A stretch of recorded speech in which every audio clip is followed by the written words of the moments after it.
Boa tarde, eu me chamo Adriano Batiste, eu sou meteorologista e aqui no do Governo do Estado do Rio Grande do Sul, eu tenho como cargo especialista em infraestrutura, né, na especialidade meteorologia.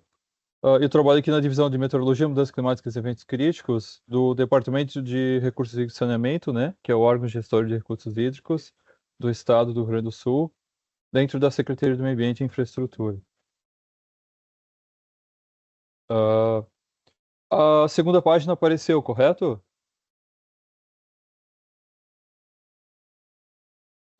Sim, Tá aparecendo? Certo.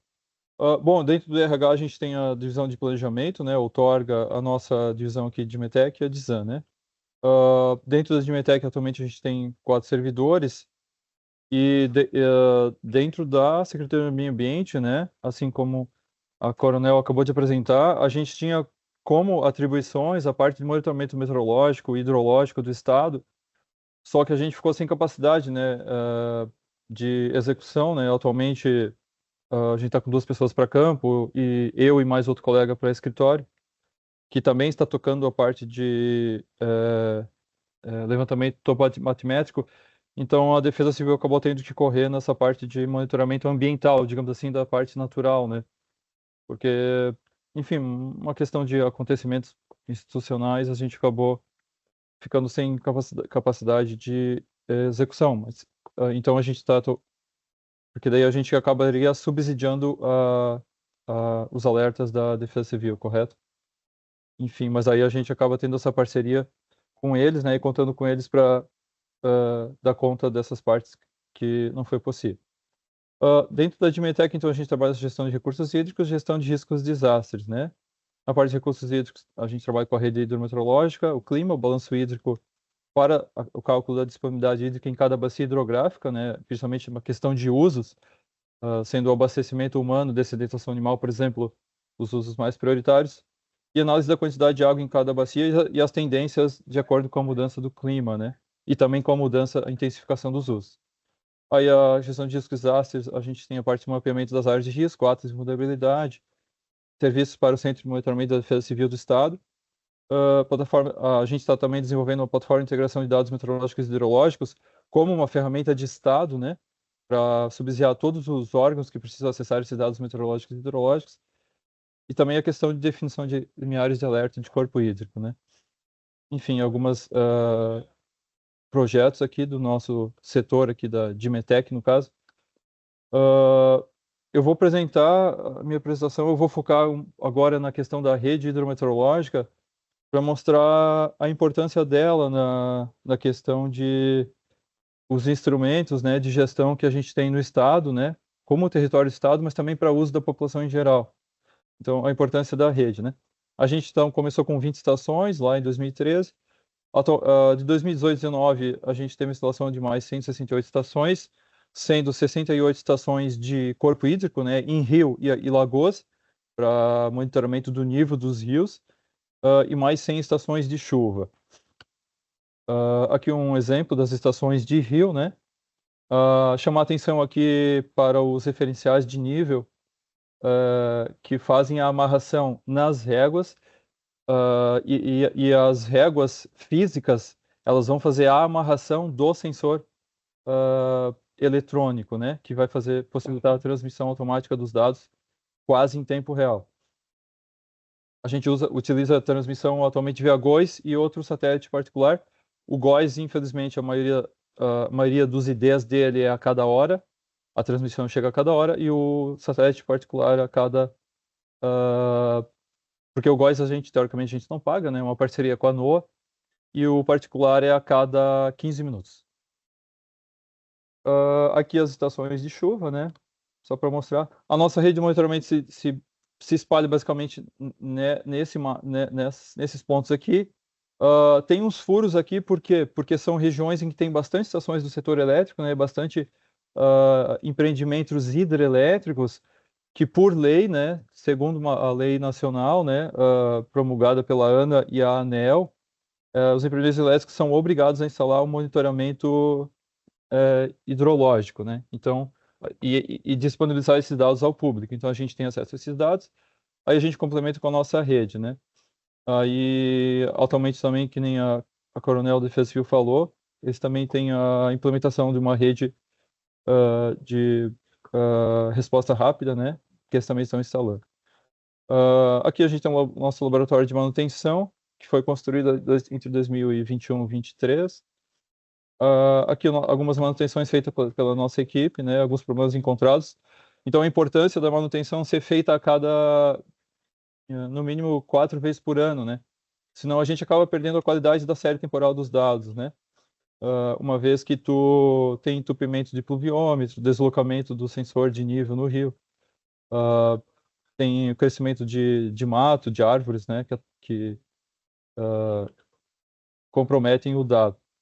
Aqui eu chamo a atenção aqui, ó, na seção das éguas, a gente vê então que a gente tem a estação telemétrica, né, com uma PCD que tem antena que faz a transmissão dos dados, mas a estação hidrometeorológica, ela é composta, além dos equipamentos de transmissão e sensores de medição eletrônica e transmissão automática, ela é composta por uma seção de réguas físicas e que fazem a amarração, né, do nível, porque se deixar de transmitir ou a gente perder o sensor, a gente tem as éguas, né, principalmente uma questão emergencial em que as estações são perdidas, a gente pode mandar um observador e geralmente a comunidade acaba se envolvendo numa situação de evento crítico, de inundação, por exemplo, ela acaba informando os dados, fazendo a leitura física da régua, né? Então a importância de ter a seção das éguas até o nível mais extraordinário que se pensa que pudesse chegar, né? No mesmo ponto onde existe a estação telemétrica. Aqui chamou a atenção também para a publicação da Resolução da Agência Nacional de Águas, que institui a Rede Hidrometeorológica Nacional. Ela foi instituída agora em 2024. E é importante notar que a rede de estações, falando agora um pouco apenas da gestão de recursos hídricos, ela possibilita e dá subsídio à existência de todos os outros instrumentos de gestão de recursos hídricos, né? Então, ela possibilita a transferência e compartilhamento interestaduais e internacionais de dados, né? Assim como dentro de cada estado e cada bacia, a possibilidade de calcular o balanço e a disponibilidade hídrica em cada bacia, em cada subbacia, em cada unidade de planejamento hidrográfico, mudanças de tendências de longo prazo, tanto mudanças de clima quanto de usos, né? Para eventos hidrológicos críticos, para a qualidade da água, para a regulação dos recursos hídricos, né? A partir da disponibilidade hídrica, tu vai estar outorga e fiscalização, navegação, segurança de barragem, estudos, pesquisas e projetos. Ou seja, todos os estudos hidrológicos que tem em todas as universidades do Rio Grande do Sul e de todos os países existem porque, em geral, existiu uma rede de estações que deu subsídio aos estudos e também a possibilidade de calibração de modelagem hidrológica, né? Alguns outros produtos e serviços, né? Também os boletins do Centro de Monitoramento ali da Defesa Civil, eles também são possíveis com a assistência da rede, né? Aqui mostrando os acumulados de maio do ano passado de precipitação, chegaram a 848 milímetros aqui em Mussum, né? Numa estação de chuva. Então, a partir dos dados de chuva e dos rios, aqui, por exemplo, os níveis de Guaíba aqui em maio do ano passado, né? A gente consegue colocar nos modelos hidrológicos e a gente consegue fazer a previsão da vazão que vai ter no rio, né? A partir dos dados de chuva que caíram ou dos dados previstos de chuva e do nível do rio atual. Então, daí tu joga no tempo e faz a vazão e o nível que o rio deve chegar. E que nem a Coronel Ana falou, a questão do modelo hidrodinâmico traz essa precisão maior na questão do nível e das áreas atingidas pela inundação. Outros produtos e serviços que nem eu já citei, né, a existência do sistema de outorga de água do Rio Grande do Sul, ele é possível de ser construído porque foi calculada a disponibilidade hídrica, né, disponibilidade hídrica calculada a partir da existência das estações. A gente tem boletins especiais de comando e controle para a suspensão de outorga em situações de escassez hídrica e destinação dos usos apenas para abastecimento urbano e suspensão dos outros usos.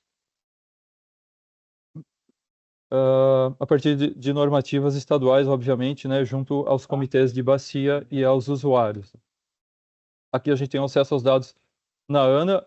A gente também está construindo essa plataforma de integração de dados, que nem eu citei, né, que vai apresentar também esses dados, entre outras questões, outros dados meteorológicos e hidrológicos e também os alertas da Defesa Civil. Aí o que eu queria deixar de mensagem para vocês, eu aproveitei apresentar um pouco do nosso setor e as dificuldades que a gente tem também, né? Eu quis expor um pouco, ser transparente, mas eu também gostaria de mais solicitar ajuda do que solicitar ajudas assim de definições técnicas do que mesmo trazer contribuição. No seguinte sentido, agora a gente tem que recuperar as nossas estações, que muitas foram perdidas com os eventos críticos, né, as inundações, e nesse sentido a gente precisa lançar a mão de termos de referência para contratos de empresas de manutenção e recuperação das estações, e que nem a gente viu lá, a estação hidrológica ela tem a PCD, né, a eletrônica, né, a seção de réguas e os referenciais de nível. Aí, dentro de todos esses componentes que formam uma estação completa, eu chamo a atenção dos referenciais de nível, que a gente precisa ter eles como um padrão internacional, né? Inclusive é um padrão defendido pela Agência Nacional de Águas, né? A nível nacional.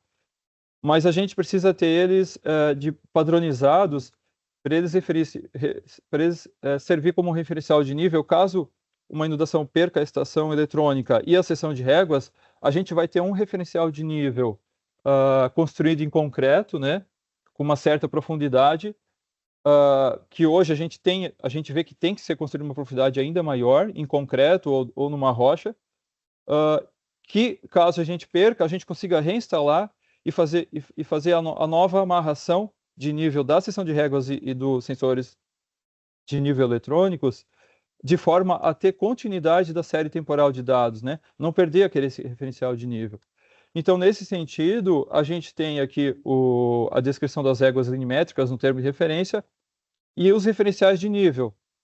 Na descrição, a gente pegou alguns exemplos de termos de referência da Agência Nacional de Águas e tal, que eles falam do Sistema Geodésico Brasileiro, empregando esse levantamento de GNS, diferenciais estatísticos, e ao modelo Geodal, disponibilizado pelo IBGE.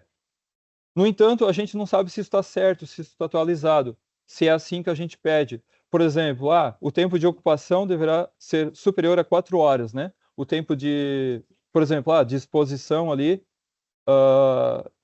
para rastrear e fazer obter o nível altimétrico do referencial de nível da estação, obter o nível altimétrico em relação ao nível do mar, a gente tem toda essa especificação técnica que a gente gostaria de exigir para que ele seja um referencial correto, sabe?